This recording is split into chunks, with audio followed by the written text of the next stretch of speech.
वळूया आजच्या चर्चेच्या मुद्द्याकडे। मंडळी, मतदार यादीतल्या घोळाच्या मुद्द्यावरून विरोधी पक्षनेते राहुल गांधींनी आता आरपारची लढाई सुरू केली आहे। डुप्लिकेट नावं, खोटे पत्ते, एकाच पत्त्यावर अनेक मतदार आणि अवैध फोटोंचा मुद्दा राहुल गांधींनी चव्हाट्यावर मांडला। तिकडे बिहारमध्ये मतदार याद्यांची पडताळणी अर्थात स्पेशल इंटेन्सिव्ह रिव्हिजन केलं जात आहे। त्या अंतर्गत मतदार यादीतून बनावट अर्थात डुप्लिकेट आणि मृत व्यक्तींची नावं हटवली जात आहेत। या प्रक्रियेद्वारे मतदार यादीत सुधारणा केली जात असल्याचं निवडणूक आयोगाचं म्हणणं आहे। तर निवडणूक आयोगाची ही प्रक्रिया स्वच्छ नाही, हा एक राजकीय कट आहे असं विरोधकांचं म्हणणं आहे। राहुल गांधींनी मतदार यादीतून मृत म्हणून वगळलेल्या अनेकांसोबत चहा घेतला, त्यामुळे देशभरात खळबळ उडाली। लाखो मतदार वगळले जात आहेत असा त्यांचा दावा आहे। निवडणूक आयोगाच्या मतदार यादीत 124 वर्षीय महिला म्हणून नोंद असलेल्या बिहारचे रहिवासी असलेल्या मिंता देवीच्या नावानं खरं तर एक खळबळ उडाली। विरोधी सगळ्या खासदारांनी त्यांच्या नावाचे ते टी शर्ट घातले आणि पुन्हा तो मुद्दा चर्चेत आला। निवडणूक आयोगावर विरोधकांनी पुन्हा टीका केली, पण ती एक क्लेरिकल चूक होती हे लक्षात आलं। ऐन निवडणुकीच्या तोंडावर इतक्या घाईघाईत मग ही सगळी प्रक्रिया पार पाडण्यामागचा हेतू काय? एका बाजूला ही टीका होतीये, तर दुसऱ्या बाजूला मतदार याद्यांमध्ये घोळ आहे म्हणायचं आणि मतदार याद्या दुरुस्तीला विरोध करायचा हा विरोधकांचा ढोंगीपणा असल्याचं सत्ताधारी म्हणतात। ही लढाई सुप्रीम कोर्टात पोहोचली। वगळलेली नावं कोणती आणि का वगळली हे सांगणार नाही असं म्हणणाऱ्या निवडणूक आयोगाला आता सुप्रीम कोर्टानं धक्का दिला। सुप्रीम कोर्टानं म्हटलं की ज्या 65 लाख मतदारांना ड्राफ्ट लिस्टमध्ये सामील करण्यात आलेलं नाहीये त्यांची यादी निवडणूक आयोगाला जाहीर करावी लागणार, तीही बूथनुसार। इलेक्शन फोटो आयडेंटिटी कार्ड नंबरच्या नुसार ही शोधता आली पाहिजे। ज्या मतदारांना वगळण्यात आलं त्यांना कोणत्या आधारावर वगळण्यात आलं याचं स्पष्टीकरण आता द्यावं लागणार। तरीही विरोधक निवडणूक आयोगाच्या प्रक्रियेवर आणि टायमिंगवर संशय घेत आहे। इकडे महाराष्ट्रातल्या अनेक मतदारसंघांमधले मतदार यादीतले घोळ आता चव्हाट्यावर येत आहेत। त्यामुळे निवडणूक आयोगाच्या मतदार याद्या संशयाच्या भोवऱ्यात सापडल्यात। त्यामुळे आयोगाच्या विश्वासार्हतेवर या सगळ्यानं प्रश्नचिन्ह निर्माण होतंय का, हाच आहे आजचा सवाल। पण या सगळ्या प्रश्नांमधून निर्माण झालेत काही मूलभूत सवाल ज्याची आज आपल्याला अगदी निष्पक्षपणे चर्चा करायची आहे। दोन्ही बाजू जाणून घेत असताना या दोन्ही बाजूंना काही सवाल विचारायचे आहेत। प्रश्न आहे, निवडणूक आयोगाच्या विश्वासार्हतेवर निवडणुकीच्या या सगळ्या याद्यांच्या घोळामुळे प्रश्नचिन्ह निर्माण झालंय का?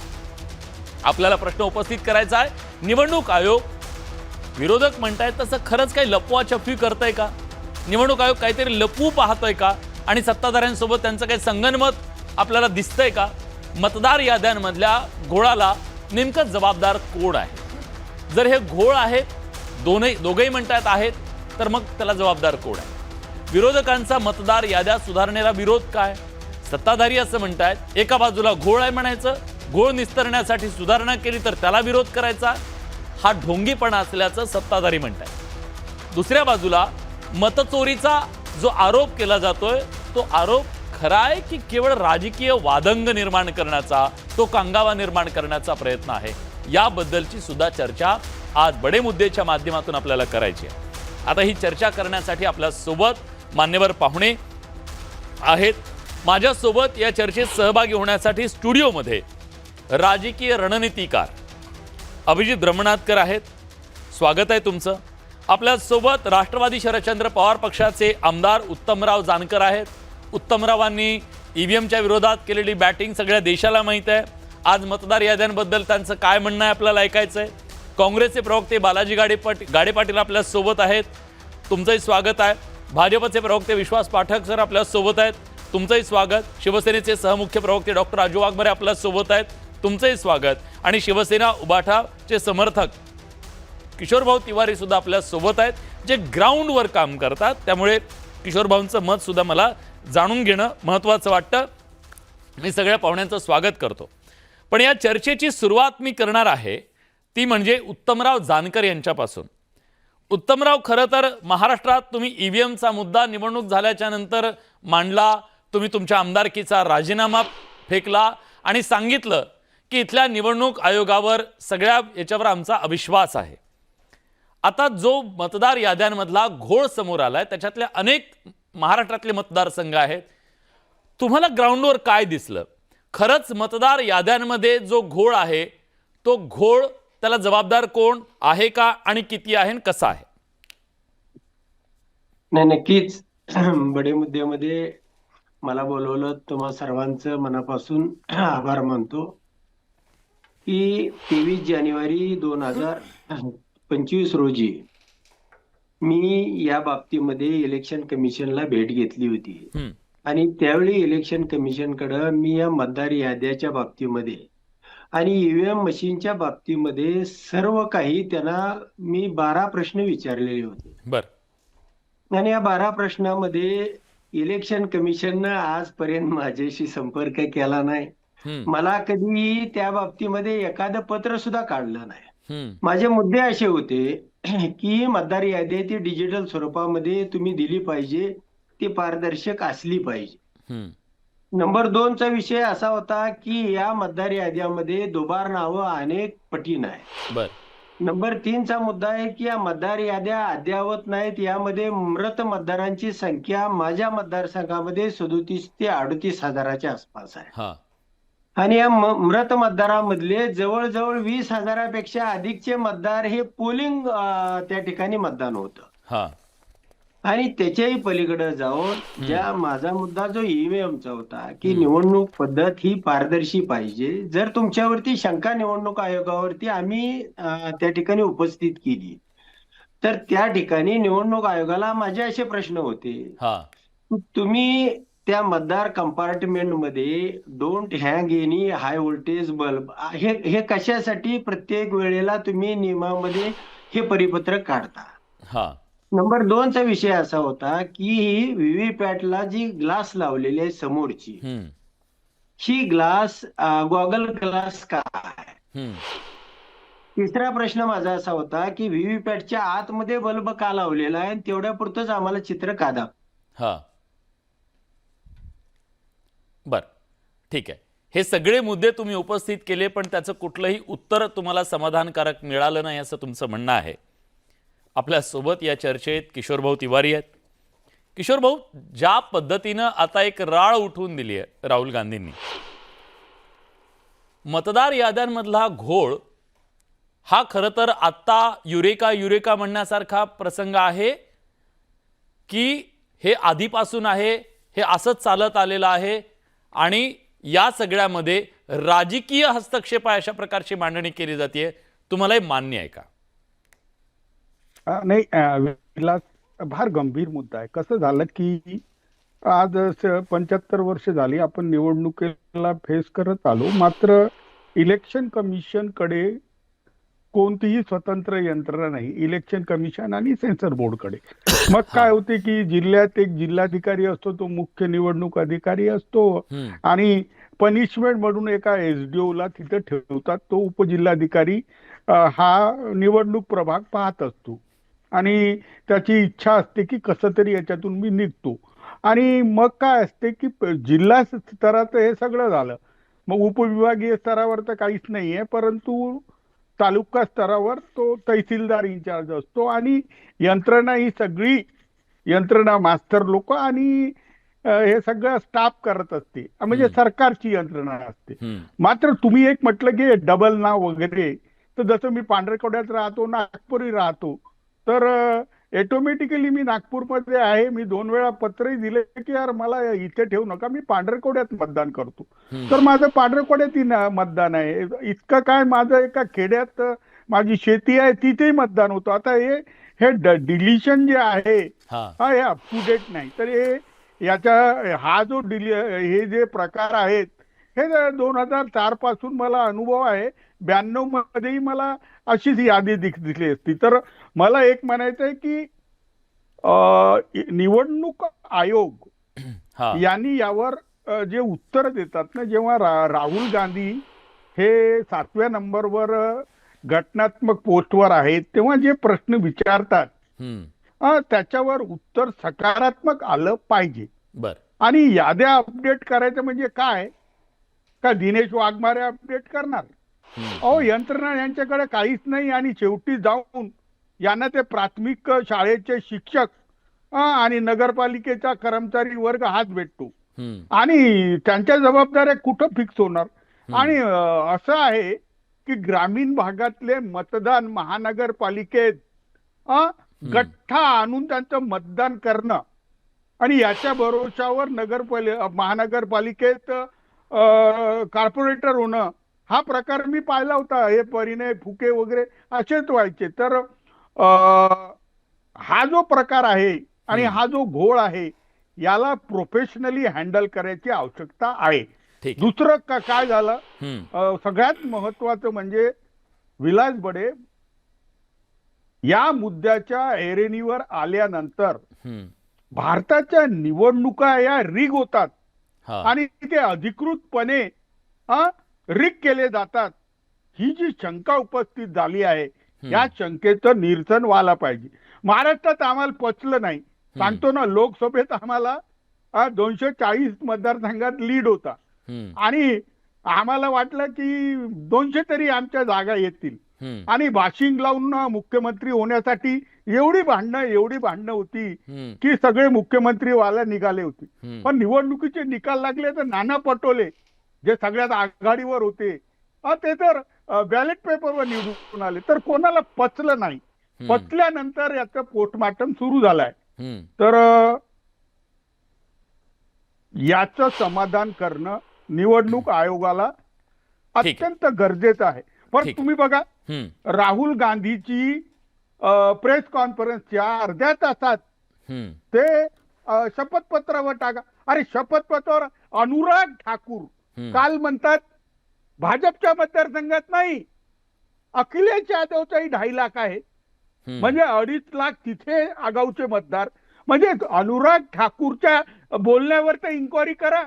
आणि लोकसभेत 2.5-2.5, 3-3 लाख आणि 40-40, 50-50 हजार मतदारसंघ हे देवेंद्र फडणवीस यांच्या मतदारसंघात येतात. तर मला असं वाटते की बॅलेट पेपरवर सगळ्या निवडणुका झाल्या. बरं, आता बॅलेट पेपरचा मुद्दा तुम्ही काढला.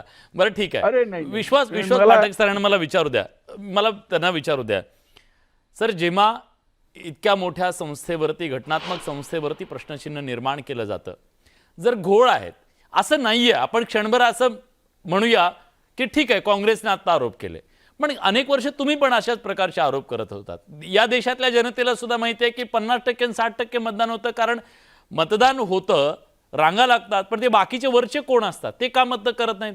अनेक मृतांचे नावं त्याच्यामध्ये आहेत, पिढ्यानपिढ्या चालत आलेले आहेत, डबल आहेत, ह्या सगळे घोळ आहेत ना. मग हे सगळे घोळ निस्तरणं जबाबदारी कुणाची आहे? आणि त्याची उत्तरं ते म्हणतात की स्पेसिफिक उत्तर तरी द्या विचारलेल्या प्रश्नांची, ती का दिली जात नाहीयेत? अरे बघा, इलेक्शन कमिशन उत्तर का देत नाहीये, कसं हँडल करतायत त्याच्याबद्दल मी सांगू शकत नाही, कारण मी इलेक्शन कमिशनचा प्रवक्ता नाही आहे.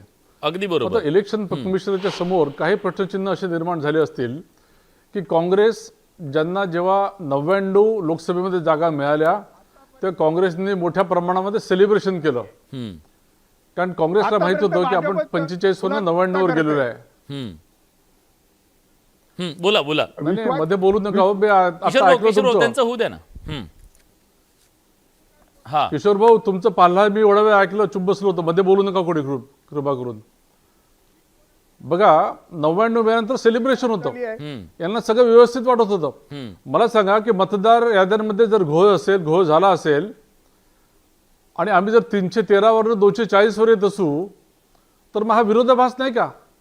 1 वर्षानंतर यांना ओप्रती सुचते की मतदार याद्यांमध्ये घोळ झालेला आहे आणि कुठेतरी आपलं नुकसान झालेलं आहे.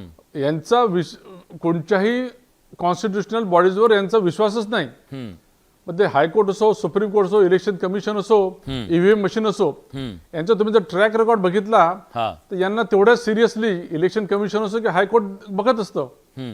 डोकलामच्या बाबतीत किंवा गलवानच्या बाबतीमध्ये ज्या प्रकारे राहुल गांधी सारखे म्हणायचे की इतकी जमीन आपण गमावलेली आहे, शेवटी सुप्रीम कोर्टाला विचारावं लागलं की तुमच्या जो ऑथेंटिकेटेड माहिती आहे का, बोलत आहे म्हणजे आपले लष्कर प्रमुख काही म्हणतात आणि स्वतःहून आपलं काहीतरी बोलतात, त्यामुळे यांची विश्वासार्हता काय? ठीक आहे, यांची विश्वासार्हता काय हा प्रश्न आहे. बरं, इलेक्शन कमिशनने हा किशोरजी तुम्ही जरा चुप बसा आता थोडा वेळ, चुप बसा. तुम्ही कोणत्या पक्षाचे मला माहित नाही, चुप बसा थोडा वेळ. अरे तर बाबा, हा की मुळामध्ये बाबा, माझे यांचा मूलभूत कोणत्याही प्रश्न आहे. संस्थांवर यांचा विश्वास नाही. हम्म. त्यामुळे अशा प्रकारे ते करतात आणि म्हणून त्या प्रकारे आणि त्या प्रमाणामध्ये इलेक्शन कमिशन देखील त्यांना सिरियसली नाही, मला घेत नाही. विचारायचं आहे. आता आम्ही देखील काही मुद्दे आणले हा की वायनाड असो, रायबरेली असो, हम्म. तिथे देखील घोळ आहे. पण यांनी सर, सुरुवात जर कशी घोळ केली की असेल, 2019च्या माझा मुद्दा कम्पेअरमध्ये तोच आहे. 2024 मध्ये मला- सर, माझा लोकसभेमध्ये मुद्दा तोच आहे. जर वोटरची घोळ संख्या आहे, वाढली. तुम्ही पण मला म्हणताय घोळ विचारायचं आहे, आहे, ते एक पण म्हणतायत घोळ आहे. विचारायचं. हा घोळ निस्तरला पाहिजे की नाही? हा घोळ निस्तरणं जबाबदारी जरूर निस्तरला पाहिजे, हा जरूर निस्तरला पाहिजे, त्यात काही दुमतच नाही. फक्त जो कोणी घोळ रेस करतात आहे हा. त्यांच्या बोलण्यामध्ये काही कन्सिस्टन्सी हवी. एक वर्षानंतर यांना उपरती सुचते.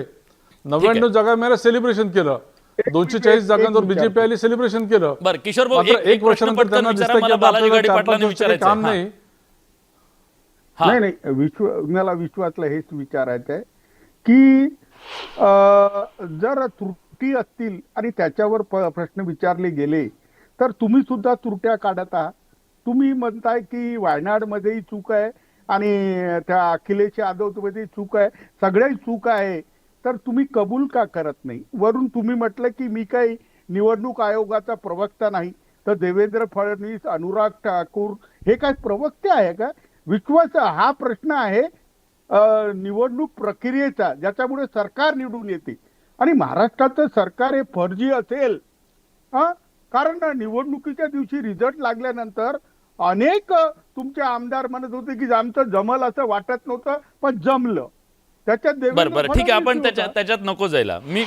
मी बालाजी गाडी पाटील तुम्हाला विचारायचं आहे. नाही, एक मिनिट, आता यांना बोलू दिलं तर मला बोलू द्या. हा, विलासजी, बरं बोला बोला बोला बोला. तुम्ही यांना बोलू दिलं, हे काय बोलले तर हा नाही. प्रश्न असा आहे, किशोरजींना हे माहित नाही की ईव्हीएम मशीनच्या आधी ज्या प्रकारे बूथ कॅप्चरिंग व्हायचं, ज्या प्रकारे नेहरूजींनी डीएमला फोन करून सांगितलं की याचे निकाल बदला, यांना त्याची सवयी आहे. आता कुठेतरी ट्रान्सपरंटली कामं होतात, तर त्याच्यामध्ये सब्जेक्टिव्ह करेक्शन काही चुका असू शकतात, पण आपल्याला पुढे जायचं आहे. संपूर्ण इलेक्शन कमिशनला बदनाम करणं, 99 जागा मिळाल्या की सेलिब्रेट करणं, ही दुतोंडीची भूमिका आहे, ही आक्षेपार्ह आहे. बरं ठीक आहे. बालाजी गाडे पाटील, मला तुम्हाला हेच विचारायचं, आता विरोधक म्हणून तुम्ही आक्षेप नोंदवताय, हे तुमचं काम आहे, त्याच्याबद्दल काही दुमत नाही. आता कर्नाटक, महाराष्ट्र या सगळ्या ठिकाणी एक प्रकारे तुम्ही सांगताय की या निवडणूक मतदार याद्यांमध्ये घोळ आहे. मग आता तो घोळ जर एका प्रक्रियेच्या माध्यमातून बिहारमधला निस्तरला जात असेल, जे मृत आहे त्यांना बाजूला केलं जात असेल, असं केलं जात असेल, त्याला विरोध करायचा, मग हे दोन्ही तोंडानं आपणच बोलायचं, असं कसं चालेल? तर फार चांगला प्रश्न विचारला हा. विलासजी. आमचा मतदार याद्या सुधारणेला विरोधच नाहीये. मुळात विरोध याला आहे की सुधारणेच्या नावावरती जो नवा गोंधळ घातला जातोय, त्या गोंधळाला विरोध आहे. आणि ही सुधारणेची प्रक्रिया नेमकी कशी आहे हे आपण सध्या बिहारमध्ये काय चाललंय त्याच्यावरनं पाहतोय. हा. 65 लाख लोकांची नावं, खरं तर सर्वोच्च न्यायालयाचे मला आभार व्यक्त करायचे की आज त्यांनी इलेक्शन कमिशनला हे आदेश दिलेले आहेत की 3 दिवसाच्या आत या सगळ्या याद्या, कोण मृत होतं काय नाही हे सगळं समोर आलं पाहिजे. आणि जे मेलेले व्यक्ती आहेत त्यांच्यासोबत राहुलजींनी काल चहा घेतलेला आहे. त्यामुळं याद्या चांगल्या करायच्या या नावावरती इलेक्शन कमिशन कुणाला तरी निवडणुकीमध्ये जिंकवण्यासाठी नव्या मतदार याद्या आणि बोगस मतदार तयार करतोय, हे पुराव्यानिशी सप्रमाण राहुलजींनी दाखवून दिलेलं आहे. याचं उदाहरण म्हणून घ्यायचं असेल तर 50 वर्षाचा बाप, 72 वर्षाचा पोरगा आणि एकाच घरात त्याला 48-50 पोरं, हे सगळं बोगसगिरी समोर येत असताना इथं भाजपचे प्रवक्ते म्हणतायत की नेमकं कन्सिस्टन्सी नाहीये आणि पुरावेच दिसत नाहीयेत आणि अजून नेहरूंकडे जायचं. अरे नेहरूंजींच्या समोर या नेहरूंचं नाव घेऊनच तुम्ही इतके दिवस झालं सत्तेमध्ये आहात. आजही नेहरू, आज वाराणसी आणि वायनाड त्या 2 मुद्दा, वायनाडचा मुद्दा विश्वास पाठक यांनी काढला. त्यांचं म्हणणं अगोदर अगदी बरोबर आहे विलासजी, मी त्यांच्याशी सहमत आहे. तिथं फर्जी आणि डुप्लिकेट मतदार होते, त्यामुळं प्रियंकाजींची लीड कमी झाली, नाही तर त्या 5-5.5 लाखाच्या लीडनं निवडून आल्या असत्या. हे लक्षात घेतलं पाहिजे. बालाजीराव, हा. हे का आता झालं का मतदार यादीमधले हे जे नावं एवढी आली, पिढ्यानपिढ्या ही नावं आलेली आहेत ना, ही मतदार याद्या ही प्रक्रिया आहे ना, ही प्रक्रिया आहे की मतदार याद्या नव्या होतात, जुने जातात, मग तुमची काही जबाबदारी नाही का? तुमचं पण सरकार होतं ना इथं. तर तुम्ही जे म्हणालात त्याच्याशी अगदी सहमत आहे की मतदार याद्या जुन्या जातात, नव्या येतात, पण हे सगळं येत असताना स्वतःला त्या मतदारसंघामध्ये निवडून आणण्याच्या सोयीचे मतदारसंघ बांधणी करणे आणि तिथं तेवढा मतांचा गठ्ठा टाकणे, हे पाप काँग्रेसनं कधी केलं नाही. हे भाजपनं निवडणूक आयोगाला हाताशी धरून केलेलं आहे. आणि त्यामुळं भाजपचे प्रवक्ते, निवडणूक आयोगाचे प्रवक्ते जरी नसतील तरी हा जो आरोप त्यांच्यावरती होतोय, मतदार बोगस आहे तर बसलेलं सरकार सुद्धा बोगस आहे, त्यांनी या संदर्भानं उत्तर देणं आणि निवडणूक आयोगाला देशाच्या माननीय पंतप्रधानांनी एखादं पत्र का लिहिलं नाही, या अशा संदर्भाचे ठीक आरोप आहे, येत ठीक आहेत आहे. आणि समोर यावं. डॉक्टर राजू वाघमारे आपल्या सोबत आहे. डॉक्टर राजू वाघमारे, तुमच्या विजयावर सुद्धा यांना संशय आहे. ते म्हणतात बोगस मतदार आहेत तर हे सरकार सुद्धा किंवा निवडून आलेले लोक सुद्धा बोगस आहेत. ही जी मांडणी केली जाते, या मांडणीला तुम्हाला आता उत्तर द्यावं लागेल. त्याचं कारण असं आहे की हा नेरेटिव्ह पूर्णपणे पाझर खालीपर्यंत जाईल याची काळजी विरोधक घेत आहेत.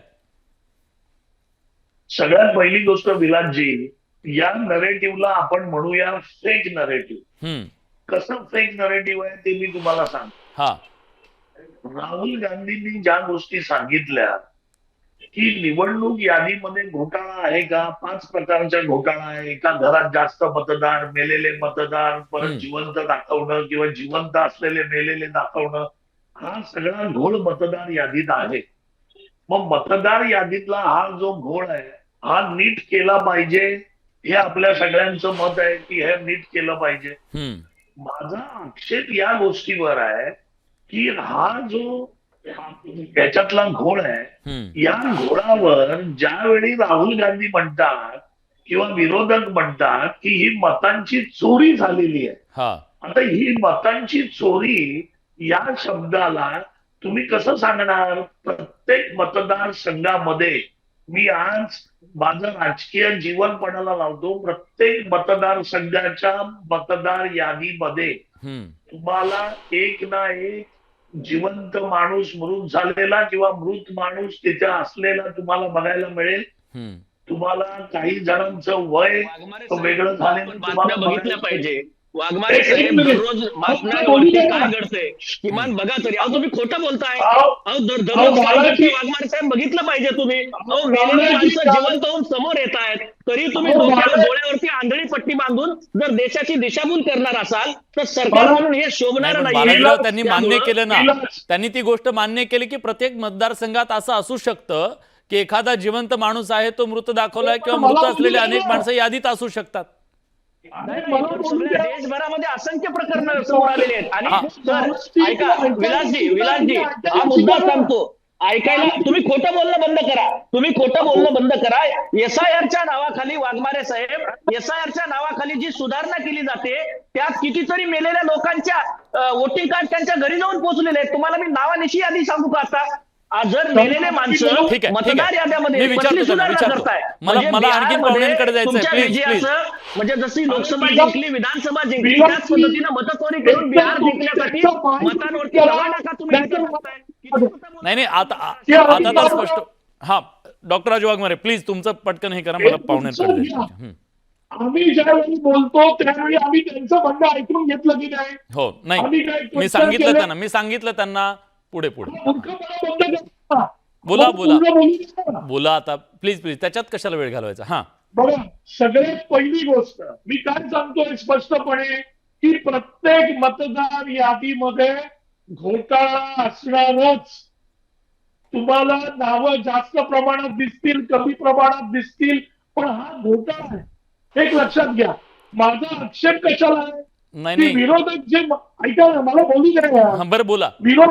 विरोधक जे म्हणतायत ना की मताची चोरी, मताची चोरी कशी होईल? तुम्ही काय गॅरंटी देता की जी नावं वाढली त्यांनी भाजपला मतदान केलं की त्यांनी काँग्रेसला मतदान केलं, त्यांनी कोणाला मतदान केलं? हे विरोधक सांगू शकतात का? तर सांगू शकत नाही. आता ऐका, माधवपुरामध्ये 1,04,000 की 5,000 बोगस मतदान उघड केलेला राहुल गांधी दाखवलं. उमेदवार निवडून किती मतांनी आला? 32,000. मग 1,05,000 तिकडे बोगस केले तर त्याचा लीड किती वाढायला पाहिजे? महाराष्ट्रातली गोष्ट सांगतो. महाराष्ट्रामध्ये धुळे मतदारसंघात 5 मतदारसंघामध्ये भाजपचा उमेदवार लीडिंगला होता. भाजपचा उमेदवार कधी ज्यावेळी मालेगावचं मतदान उघडलं त्यावेळी 1,93,000 मतं पडली नाही, आणि ते- भाजपचा उमेदवार हरला. तो वेगळा आहे ना, तो मुद्दा वेगळा आहे ना. नाही नाही नाही नाही डॉक्टर राजू वाघमारे, तो मुद्दा वेगळा आहे.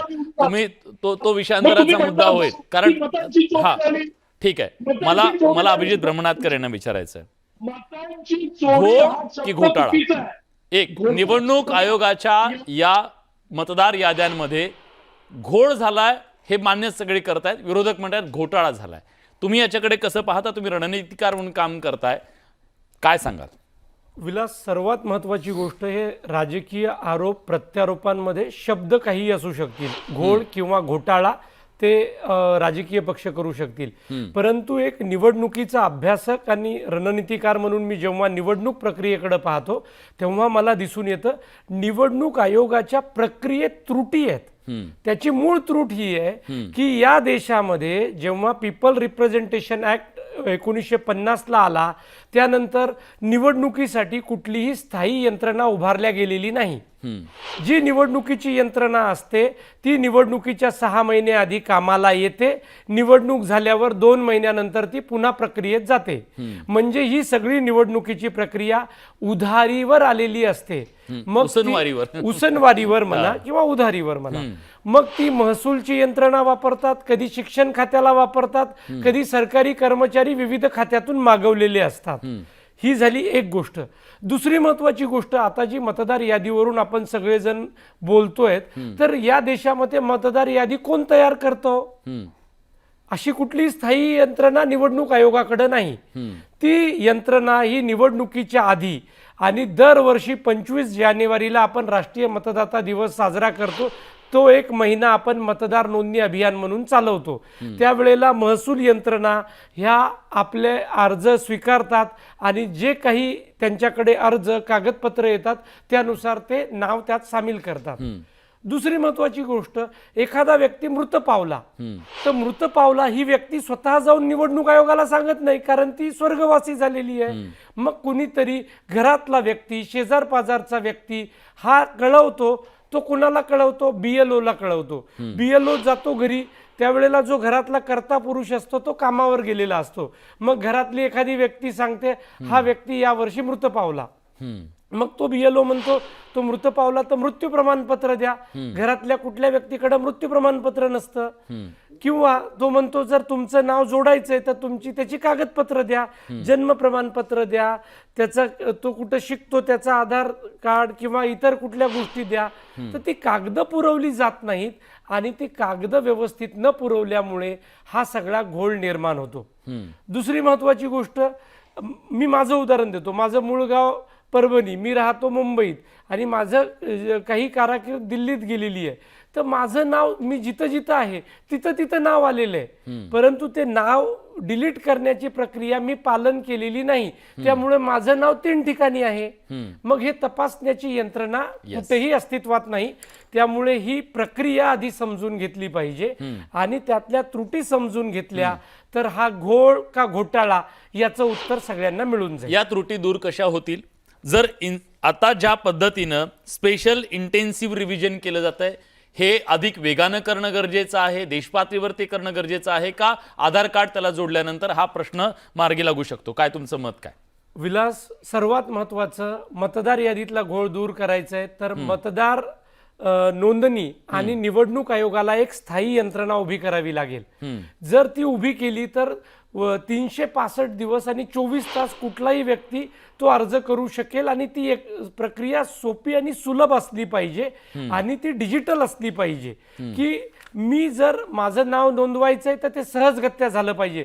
आपण जितक्या सहजतेने UPIचा वापर चालू केला आणि आपल्या मोबाईल मधून आपण कुठल्याही व्यक्तीला पैसे पाठवले तर त्याच्या खात्यात जातात, इतक्या सहजतेनं मतदार नोंदणीतलं नाव जोडल्या गेलं पाहिजे आणि मतदार नोंदणीतलं नाव हे गाळप करण्यात आलं पाहिजे. ही एक गोष्ट. आणि दुसरी महत्वाची गोष्ट, आपल्याला मतदार नोंदणी करत असताना ते आधारला जोडणं गरजेचं आहे. 2016ला निवडणूक आयोग म्हणालं होतं की आपण सगळे मतदारांचं नाव हे आधार कार्डशी जोडू. त्यावेळेला याच काँग्रेस नेत्यांनी विरोध केलेला होता की ते आधार कार्डशी जोडण्याची गरज नाही. तेच लोक 9 वर्षानंतर म्हणतात की आधार कार्डशी जोडा आणि आधार हेच ओळखपत्र मान्य करून द्या. त्यामुळे ह्या सगळ्या गोष्टी तांत्रिक आहेत. त्याच्यावर निवडणूक आयोगाने एक नियमावली व्यवस्थित तयार केली पाहिजे आणि त्याचं पालन सगळ्या लोकांनी केलं पाहिजे. अगदी. मला फक्त एक काँग्रेसच्या प्रवक्त्यांना प्रश्न विचारायचा. बालाजीराव, मिंटाचं प्रकरण तुम्ही खूप देशपातळीवरती आणलं. मिंटा 124 वर्षाची आहे आणि ती पहिलं फर्स्ट वोटर आहे वगैरे वगैरे सगळं तुम्ही सांगून टी शर्ट बिशर्ट घातले, एक खळबळजनक सनसनाटी निर्माण केली. पण समोर काय आलं? मिंटा म्हणाली मी आहे, पण ती तांत्रिक कुण्यात क्लेरिकल चूक आहे. आता एखाद्या क्लेरिकल चुकीला घोटाळा म्हणून जर आपण म्हणायला लागलो आणि संपूर्ण निवडणूक आयोग आणि याच्यावर प्रश्नचिन्ह निर्माण करायला लागलो, पराचा कावळा होतोय का याचा पण विरोधकांनी विचार करणं गरजेचं आहे की नाही? तर अगदीच पराचा कावळा होत नाहीये. यामध्ये डोनाल्ड ट्रम्प भारताचे मतदार आहेत सर. पण मला ब्रह्मनाथकर सरांनी जे विश्लेषण केलं त्याबद्दल एक मुद्दा सांगायचा आहे की ते म्हणाले की महसूलचे लोक घरी येतात, त्यानंतर ते विचारतात आणि मग घरचे माणसं सांगतात की हा मेलेला आहे तो मेलेला आहे. तर अभिजितजी, मला एवढंच सांगायचंय की कोणीही आपल्या घरात उपस्थित नसताना, महिला असो किंवा म्हातारा असो की म्हातारी असो, ते कुणीच आपल्या घरचा माणूस जिवंत असताना मेलेला आहे म्हणून सांगत नाही. ते कृपया आपल्याला माहिती असेलच. हा एक मुद्दा आहे. आणि पराचा कावळा आम्ही करत नाहीये, त्याचे पुरावे दिलेले आहेत सर.